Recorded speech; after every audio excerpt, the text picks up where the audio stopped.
Hello students, जैसा कि आप सब जानते ही हैं एग्ज़ाम का काउंटडाउन शुरू हो गया है और एग्ज़ाम आने में कोई ज़्यादा लंबा समय नहीं बचा है।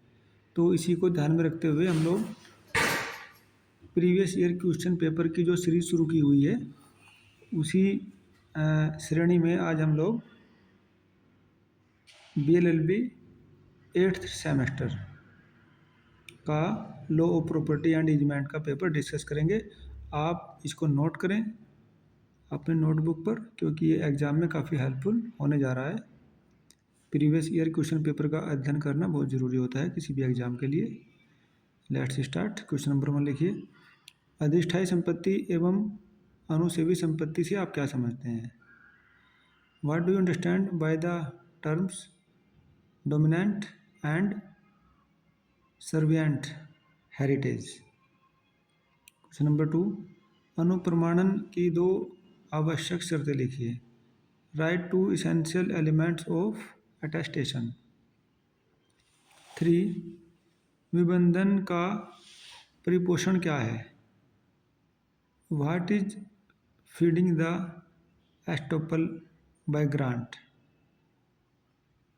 ओके। 4 पे दुर्लभ दान को परिभाषित कीजिए। नोट करें।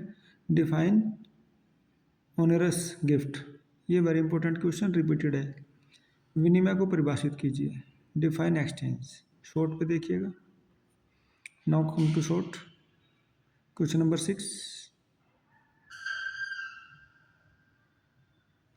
Yes that is. अनुज्ञप्ति के आवश्यक लक्षणों का उल्लेख कीजिए।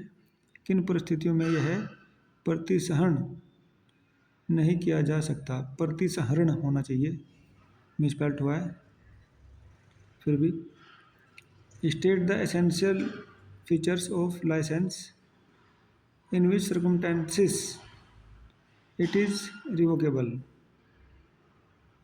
क्वेश्चन नंबर 7, विक्रय को परिभाषित कीजिए तथा विक्रय और विक्रय की संविदा में अंतर उचित उदाहरणों से स्पष्ट कीजिए। Define sale, distinguish between sale and a contract of sale with illustrations. Question number 8 पे लिखिए। ये वेरी इंपॉर्टेंट क्वेश्चन है, आता है हमेशा सुखाधिकार के ऊपर। सुखाधिकार की बाधाओं से आप क्या समझते हैं? उनके उपचार क्या हैं? What do you mean by disturbance of easement?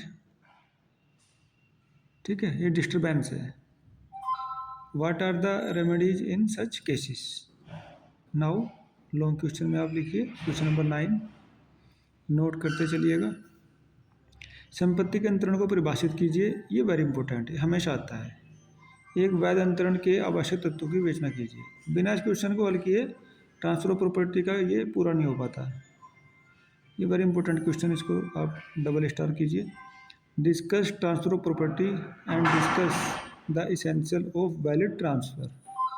Right. Now question number 10, note it. कपटपूर्ण अंतरण को परिभाषित कीजिए। इसके आवश्यक तत्व क्या हैं? निर्णीत वादों की सहायता से विस्तार पूर्वक लिखिए। Define fraudulent transfer. What is its essential elements? Discuss in detail with reference to decided cases. Now 11,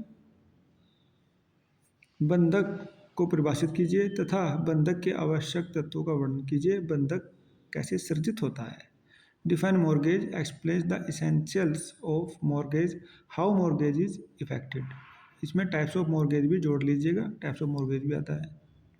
next 12, पट्टा करने की क्या प्रक्रिया है? पट्टा कब समाप्त हो सकता है? प्रत्यावर्तन क्या है? उदाहरण सहित व्याख्या कीजिए। लॉन्ग वाले हैं ये। What is the procedure for making lease? What is lease terminated? When is lease terminated? What is reversion? Okay, explain with illustration. Now 13, सूचना का सिद्धांत से आप क्या समझते हैं? किस सीमा तक तथा किन परिस्थितियों में एक प्रलेख का पंजीकरण सूचना समझी जा सकती है? Very important question. What do understand by the doctrine of notice?